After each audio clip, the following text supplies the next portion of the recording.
Friends, welcome to Salem புனிதாஸ் recipes. இன்னைக்கு ஒரு சிம்பிளான சிக்கன் கிரேவி செய்ய போறேன். அதுவும் குக்கர்லயே ஒரு 10-15 நிமிஷத்துல சீக்கிரமா செஞ்சு முடிச்சலாம். பேச்சுலர்ஸ்க்கு ஈஸியா இருக்கும் செய்யறதுக்கு. இதை இந்த வீடியோல எப்படி செய்யறதுன்னு பார்க்கலாம். வாங்க வீடியோக்குள்ள போலாம்.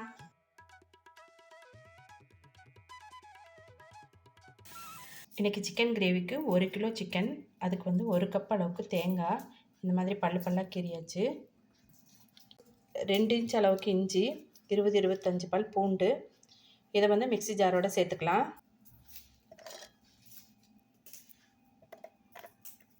இப்போ மசாலா வறுத்து அரைச்சிக்கலாம். சோம்பு 1 டீஸ்பூன், கொத்தமல்லி 2 டீஸ்பூன், கசகசா 1/2 டீஸ்பூன், சீரகம் 1/4 டீஸ்பூன், மிளகு 1 டீஸ்பூன்.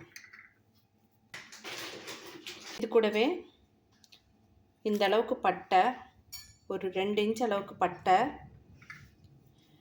10 லவங்கம், 1 ஏலக்காய், இதையெல்லாம் சேர்த்துட்டு லைட்டாக வறுத்துக்கலாம். வறுத்துட்டு பொடிச்சிட்டு அந்த பொட்டுக்கல்ல தேங்காய், இஞ்சி பூண்டு இதையெல்லாம் அரைச்சிக்கலாம். ஒட்டுக்காவே லைட்டாக வறுத்தாவே போதும். பாருங்கள், பொடி பண்ணிட்டாச்சு. இதை நம்ம தேங்காய் கூட சேர்த்துக்கலாம்.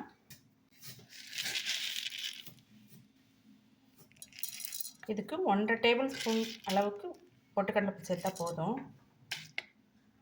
இதை நம்ம கரகரப்பாக அரைச்சிக்கலாம். இந்த அளவுக்கு அரைச்சாவே போதும்.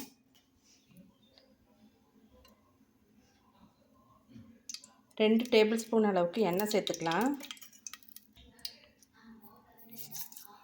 கடுகுளுத்தம் பருப்பு 1/4 டீஸ்பூன். இதில் இந்த மாதிரி கட் பண்ணி வச்ச சின்ன வெங்காயம் 1/2 கப் அளவுக்கு சேர்த்துட்டு நல்லா ஃப்ரை பண்ணிக்கலாம்.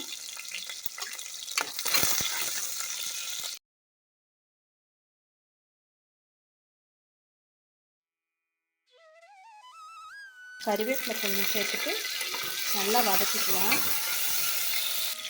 நான் எப்போவுமே தாளிப்பு வடகம் சேர்த்துவேன் கொஞ்சம். இது கூட மஞ்சள் தூள், மிளகாத்தூள், காஷ்மீரி மிளகாத்தூள் தான் சேர்த்துட்ருக்கேன். அது 2 டீஸ்பூன் அளவுக்கு சேர்த்துட்ருக்கேன். பாருங்கள், நல்லா கலர் வந்துருச்சு. இப்போ சிக்கன் சேர்த்து நல்லா ஃப்ரை பண்ணிக்கலாம்.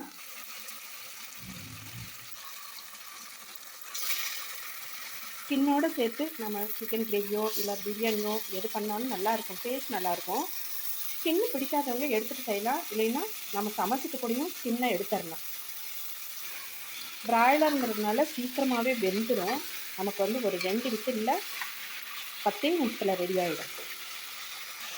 இந்த மாதிரி செய்கிறப்ப டேஸ்ட்டும் ரொம்ப நல்லாயிருக்கும். நல்லா வதங்கிடுச்சு. இப்போ நம்ம அரைச்சி விழுத சேர்த்துடலாம்.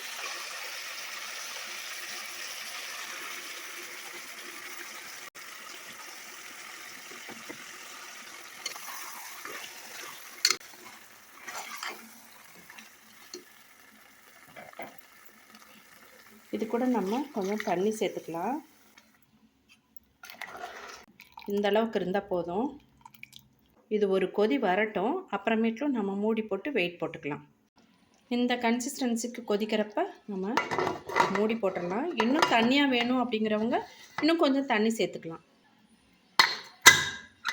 வெயிட் போட்டுக்கலாம்.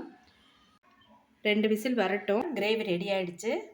அருமையான டேஸ்ட்டில் 10 நிமிஷத்தில் கிரேவி ரெடி ஆகிடுச்சு. கொத்தமல்லி கறிவேப்பிலை தூவிக்கலாம்.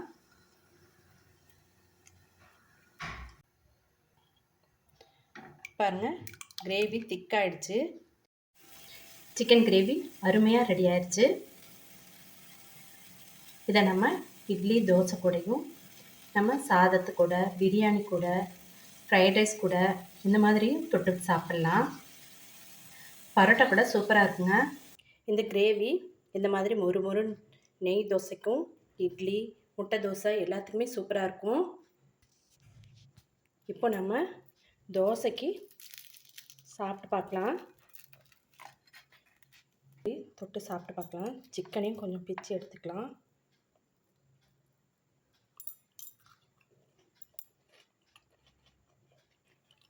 தோசையோடு சாப்பிட்றதுக்கு ரொம்ப டேஸ்ட்டாக இருக்குங்க. நீங்களும் இதே மாதிரி வீட்டில் செஞ்சு சாப்பிட்டு பார்த்துட்டு எப்படி இருக்குன்னு கமெண்ட் பாக்ஸில் கமெண்ட் பண்ணுங்கள். பிடிச்சிருந்தா ஒரு லைக் கொடுங்க. சப்ஸ்கிரைப் பண்ணாதவங்க தயவு பண்ணி சப்ஸ்கிரைப் பண்ணுங்கள். இதே மாதிரி ஒரு இன்ட்ரெஸ்டிங்கான வீடியோவில் மீட் பண்ணலாம். தேங்க்யூ ஃபார் வாட்சிங்.